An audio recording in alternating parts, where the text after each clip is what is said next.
Good afternoon সবাইকে। কেমন আছি আমরা সবাই? নিশ্চয়ই ভালো আছি। আমরা সমাস শেখা শুরু করেছি।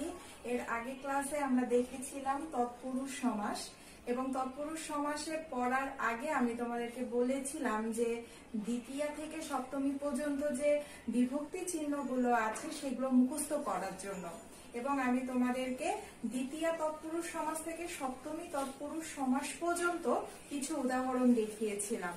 তো আমরা কি বাড়িতে পড়েছি বিভক্তিগুলো? আমি আবারও বলছি, যদি আমরা বিভক্তি চিহ্নগুলো মুখস্থ রাখতে না পারি তাহলে কিন্তু আমরা তৎপুরুষ সমাস চিনতে পারবো না। কেমন? তো আজকে আমি আবারও বোর্ডে মনে হয় দেখা যাচ্ছে আমি কিছু এখানে পথ লিখেছি, সেগুলোকে আমি ভাঙিয়ে ভাঙিয়ে দেখাবো। এবং এখানে কিন্তু মিক্স আছে, হ্যাঁ, সবগুলো মিশেল করা আছে। কোনোটা দ্বিতীয় তৎপুরুষ সমাস, কোনোটা সপ্তমী তৎপুরুষ সমাস, তো এগুলো মেলানো আছে। তো আমরা চেষ্টা করব ভাঙানোর জন্য, আমরা একটা একটা করে আজকে চেষ্টা করব ভাঙানোর জন্য। দেখো, প্রথমেই দেয়া আছে যুদ্ধ বিরতি। আমি আবারও বলছি যে তৎপুরুষ সমাস বা যে কোনো সমাস ভাঙানোর ক্ষেত্রে আমাদের কিন্তু কমন সেন্স একটা গুরুত্বপূর্ণ বিষয়, ঠিক আছে? তুমি সাধারণভাবে যুদ্ধবিরতি কথাটা নিশ্চয়ই শুনেছো, এবং যুদ্ধবিরতি বলতে কি বোঝায় এটাও তোমাকে কিন্তু একটু ভাবতে হবে। না ভাবলে কিন্তু তুমি এই তৎপুরুষ সমাস বা যে কোনো সমাস তোমার ভাঙাতে গিয়ে সমস্যা হবে। তো যুদ্ধবিরতি বলতে কি, যুদ্ধ চলছে, সেখান থেকে যখন খানিক বিরতি দেয়া হয় সেটাই হচ্ছে যুদ্ধবিরতি। তাহলে যুদ্ধবিরতি বলতে কি বোঝাচ্ছি? যুদ্ধ থেকে বিরতি, মানে যুদ্ধটা এখনো শেষ হয়নি, সেটা চলবে, তার আগে কিছু সময় বন্ধ থাকা, সেটা হচ্ছে যুদ্ধবিরতি। তাহলে আমরা যুদ্ধবিরতি কি শিখছি? যুদ্ধ থেকে বিরতি, তাই না? এখন দেখো, হইতে থেকে চে আমরা শিখেছিলাম কোন একটা বিভক্তি চিহ্ন, তোমাদের কি মনে পড়ে? হইতে থেকে চে কোন বিভক্তি চিহ্ন? এটা হচ্ছে পঞ্চমী বিভক্তি চিহ্ন। হইতে থেকে চে পঞ্চমী। তাহলে যুদ্ধ থেকে বিরতি, এখানে আমরা থেকে যেহেতু পঞ্চমী বিভক্তি পাচ্ছি, তাই এটা কোন সমাস? এটা হচ্ছে পঞ্চমী তৎপুরুষ সমাস। কেমন? পঞ্চমী তৎপুরুষ সমাস, ঠিক আছে? তারপরে দেয়া আছে উপল খণ্ড। উপল খণ্ড মানে হচ্ছে পাথরের যে খণ্ড বা অংশ। এখন এটাকে কি আমরা এভাবে বলতে পারি যে উপল থেকে খণ্ড? না তো। পাথর থেকে খণ্ড, এটা কি পাথর খণ্ড? না। পাথর খণ্ড বলতে কি বোঝায়? যে পাথরের খণ্ড, তাই না? পাথর থেকে খণ্ড, এরকমটা না। তাহলে আমরা যে এখানে থেকে দিয়ে যুদ্ধবিরতিটা ভাঙালাম, আমরা কিন্তু একইভাবে উপলখণ্ড ভাঙাতে পারি না। আমাদের উপলখণ্ড যখন ভাঙাতে হচ্ছে তখন আমাদেরকে কি লিখতে হচ্ছে? উপলে খণ্ড, তাই তো? এবং এখানে কিন্তু ওই হইতে থেকে যে পঞ্চমী বিভক্তি সেটা কিন্তু নেই। এখানে যে বিভক্তি চিহ্নটা আছে সেটা হচ্ছে এই র বিভক্তি। এখন আমাদের কি মনে পড়ে যে র বিভক্তিটা কোথায় ছিল? র এর হচ্ছে ষষ্ঠী বিভক্তি। তাই উপলের খণ্ড এই র থাকার কারণে এটা হচ্ছে যেহেতু ষষ্ঠী বিভক্তি চিহ্ন, তাই এটা হলো ষষ্ঠী তৎপুরুষ। কেমন? এটা হলো ষষ্ঠী তৎপুরুষ। একইভাবে খেয়া ঘাট। হ্যাঁ, খেয়া ঘাট মানে কি? যেখানে নৌকাগুলো এসে ভিড় হয়ে থাকে, ঘাটে এসে জমা হয়ে থাকে। খেয়া মানে তো নৌকা। তাহলে খেয়া ঘাট বলতে আমরা কি বুঝবো বলতো? খেয়া থেকে ঘাট, এটা কি হয়? মনে হয় না। তাহলে নৌকা ঘাট যেটা, তাহলে মানে কি? যেখানে নৌকোগুলো এসে আছে, নৌকার ঘাট, তাই না? তাহলে খেয়ার ঘাট কি হবে বলতো? খেয়া ঘাট এটা হচ্ছে খেয়ার ঘাট, এখানেও রটা আসবে, খেয়ার ঘাটেও রটা আসবে, তাই এটাও হচ্ছে ষষ্ঠী তৎপুরুষ সমাস। আমরা কি লিখবো? খেয়ার ঘাট, ঠিক আছে? এই যে এখানেও রটা আসবে, এই রটা হচ্ছে ষষ্ঠী তৎপুরুষ। হ্যাঁ, তাই খেয়া ঘাট হচ্ছে ষষ্ঠী তৎপুরুষ সমাস। হ্যাঁ,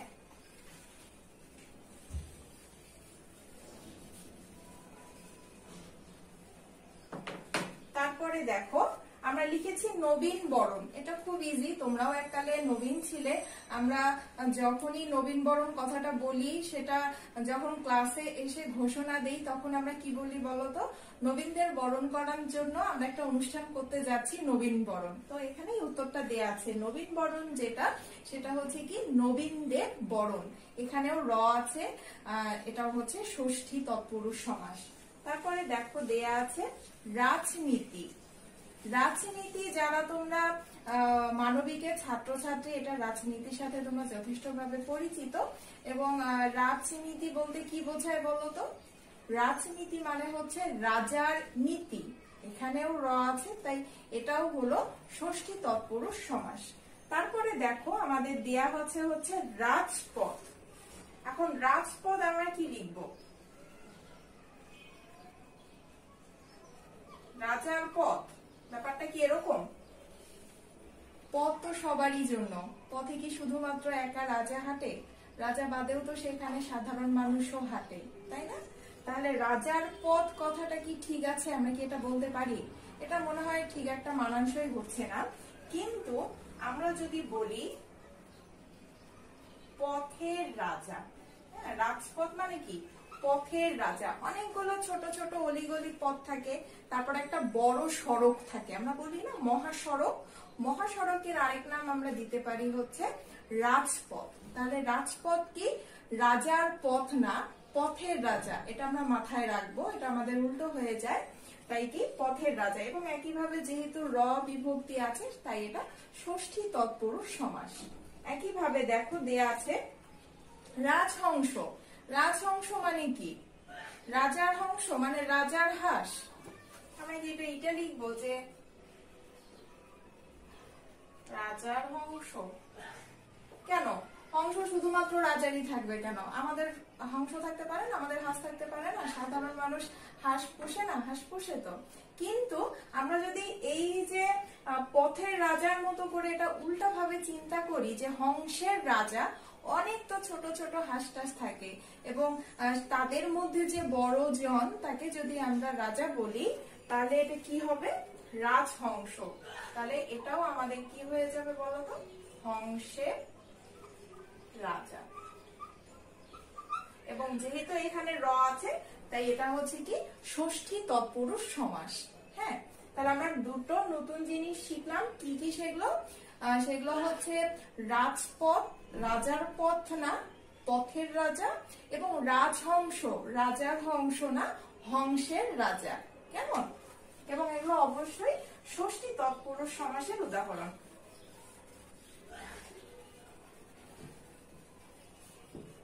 তারপরে দেখো আমাদের আছে সুখ সময়। সুখ সময় বলতে কি বোঝায়? খুব সিম্পলি সুখের সময়। এটাকে আমরা ছোট করে বলি সুখ সময়। এখানেও র আছে, এটাও ষষ্ঠী বিভক্তি। এখন তোমাদের মনে হতে পারে কেন আমি এতগুলো ষষ্ঠী বিভক্তি থেকে তোমাদেরকে, মানে ষষ্ঠী তৎপুরুষ থেকে কেন বলছি? কারণ ষষ্ঠী তৎপুরুষ থেকে সব থেকে এ অবধি বেশি এসেছে।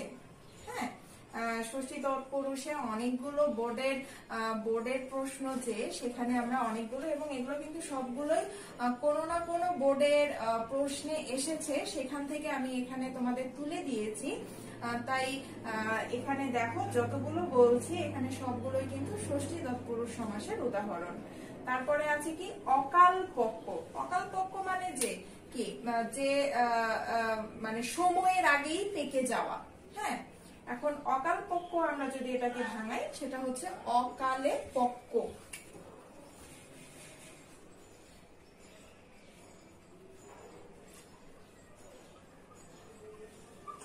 এখন এটাকে কিন্তু আমরা বলতে পারি না অকালের পক্ষ, এটা ঠিক যায় না।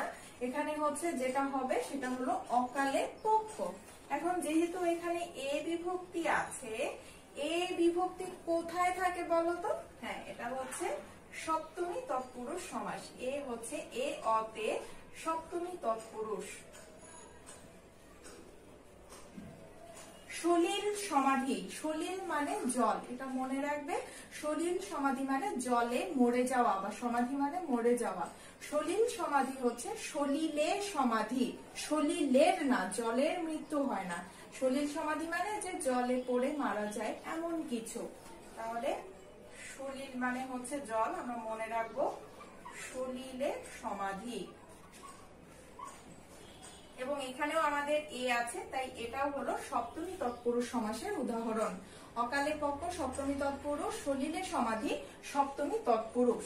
একইভাবে দেখো বনভোজন। বনভোজন বলতে আমরা পিকনিক বুঝি, কিন্তু এটাকে যদি আমরা স্পেসিফিক ভাবে বনভোজন কি এটা যদি বলা হয় সেটা হচ্ছে বনে ভোজন।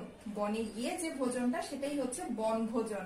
তাহলে বনে ভোজন যদি হয়, এখানেও আমাদের এই এ বিভক্তিটা আসবে বনের সঙ্গে, এই যে এ বিভক্তিটা আসবে, তাই এটাও সপ্তমী তৎপুরুষ সমাস। হ্যাঁ, বনে ভোজন। তারপরে কি মাদকাসক্ত, খুব কমন একটা আমাদের ওয়ার্ড মাদকাসক্ত। এটা আমরা মনে রাখবো যে এটা সমাস সিদ্ধ একটা পদ। তাহলে মাদকাসক্ত কি হবে? খুব সিম্পলি তোমরা যদি মাথা খাটাও, মাদকে আসক্ত, তাই না? এখানেও আমাদের এ বিভক্তি আছে, তাই এটাও হলো সপ্তমী তৎপুরুষ সমাস। হ্যাঁ, এটাও কি? এটাও সপ্তমী তৎপুরুষ সমাস। ঠিক আছে, তাহলে এই কয়েকটা হচ্ছে সপ্তমী তৎপুরুষ সমাস। তারপরে দেখো আছে ছায়া শীতল।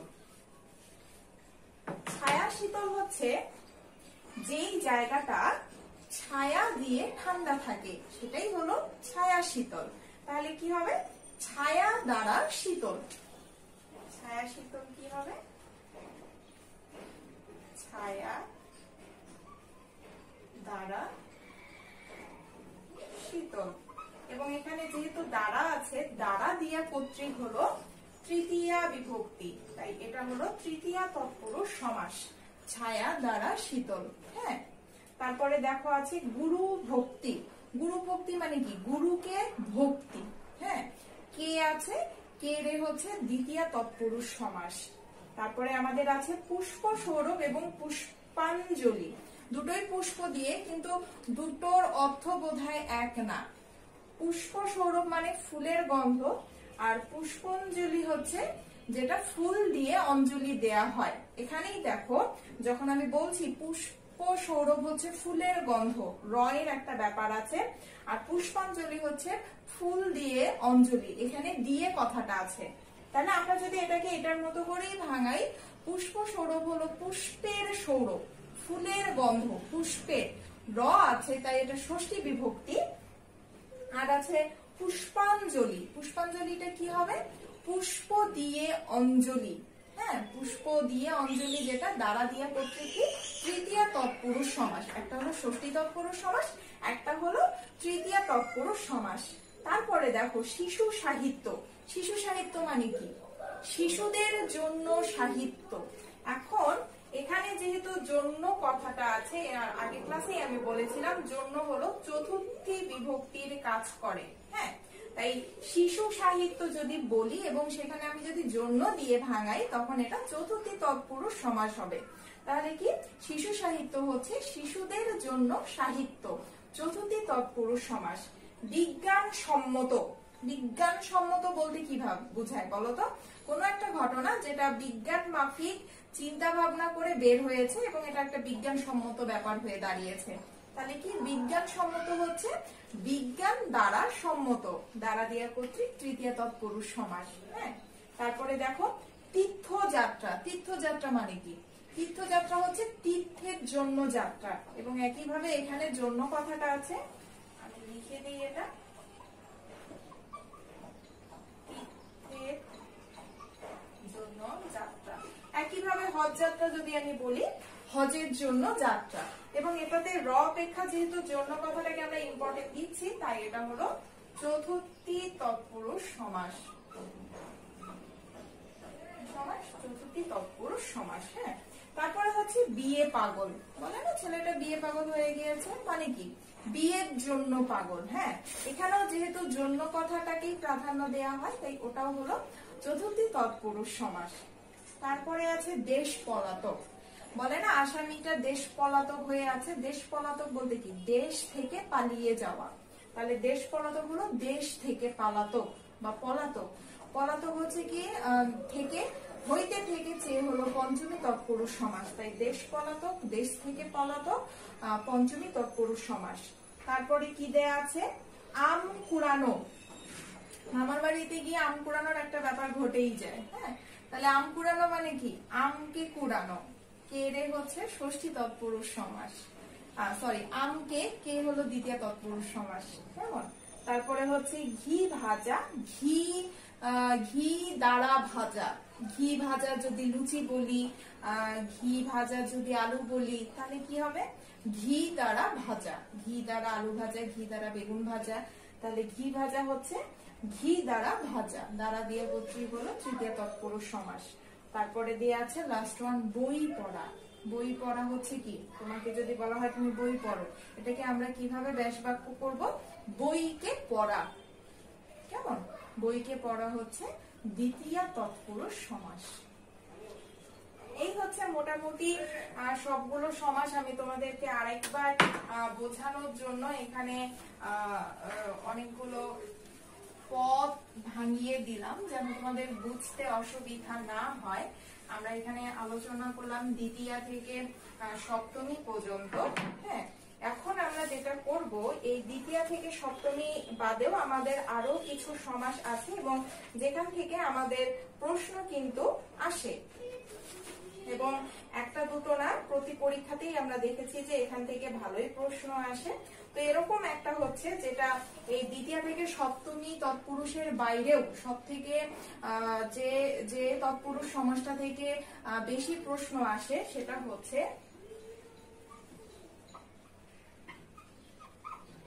উপপদ তৎপুরুষ সমাস। কেমন? এর আগে ক্লাসে আমি তোমাদেরকে বলেছিলাম উপপদ তৎপুরুষ সমাসের কথা। হ্যাঁ, উপপদ তৎপুরুষ সমাস হচ্ছে আমরা বোধহয় এক কথায় প্রকাশ সবাই করেছিলাম ক্লাস 6-7-এ। তো এই উপপদ তৎপুরুষ ভাঙানোর ক্ষেত্রে, সমাস ভাঙানোর ক্ষেত্রে যেটা তোমাদেরকে বেশি সাহায্য করবে সেটা হচ্ছে এক কথায় প্রকাশ। হ্যাঁ, যেমন ধরো খেচর। খেচর মানে কি? খেচর মানে হচ্ছে স্বাভাবিক অর্থে পাখি, কিন্তু এটাকে যদি আমরা এক কথায় প্রকাশ করতে যাই তাহলে কি, আকাশে চড়ে যে।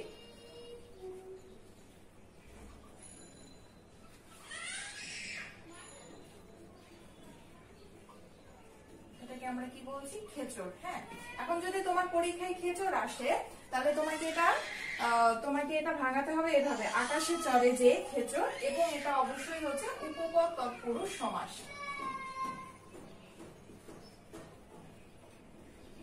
তাহলে উপপদ তৎপুরুষ হচ্ছে কি, এক কথায় প্রকাশ করতে হবে এবং যে ব্যাস বাক্যের শেষে যে বা যিনি কথাটা থাকবে। ঠিক আছে?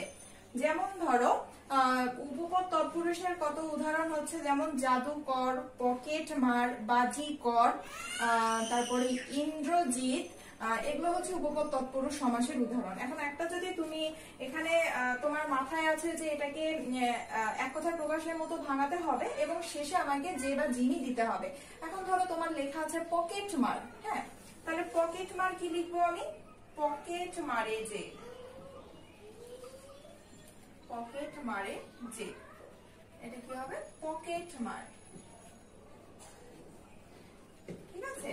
তারপরে ধরো দেয়া আছে হলো গিয়ে জাদুকর। জাদুকর কি, জাদু করে যে।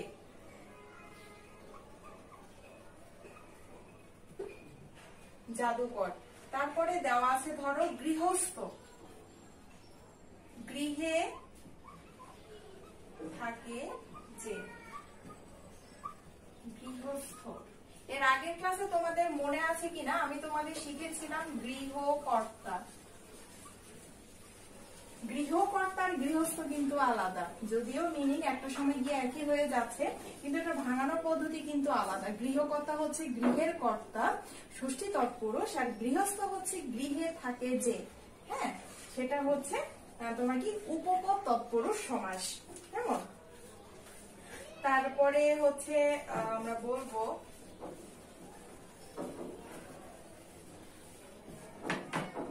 ইন্দ্রজিৎ। ইন্দ্রজিৎ হচ্ছে ইন্দ্রকে জয় করেছে যে। আমরা? ইন্দ্রজিৎ। কেমন? তারপরে ছেলে ধরা, ছেলে ধরে যে। হ্যাঁ,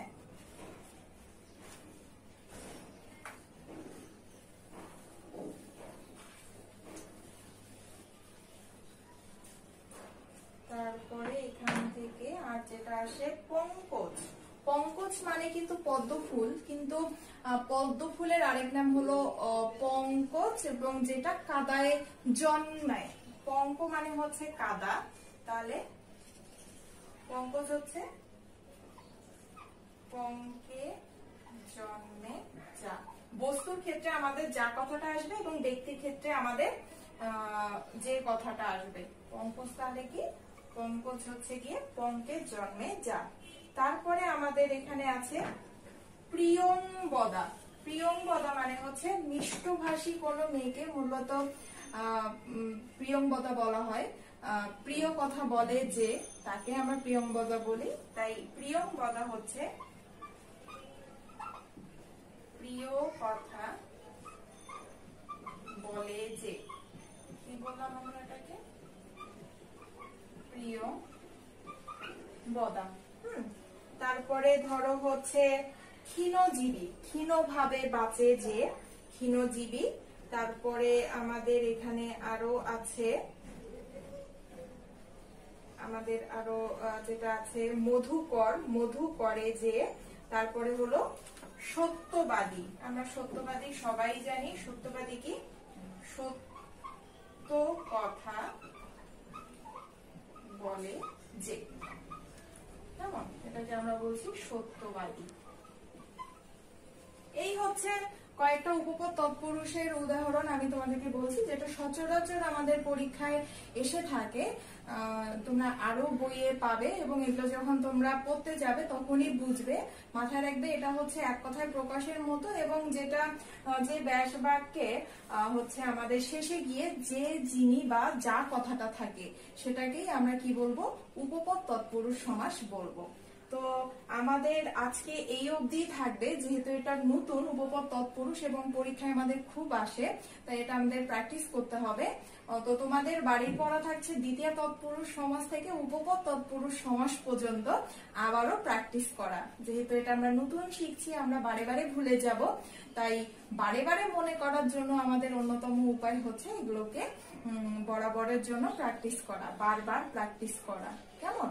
আজকে উপপদ তৎপুরুষ পর্যন্তই থাকবে। নেক্সট দিন আমরা অলুক তৎপুরুষ এবং নয় তৎপুরুষ আলোচনা করে তৎপুরুষ সমাসটা শেষ করে দিব।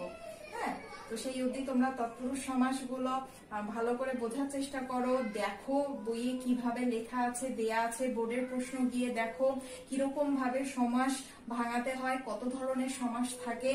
ঠিক আছে? তো আজকে এই অবধি। সবাই ভালো থাকবে, সুস্থ থাকবে। ধন্যবাদ।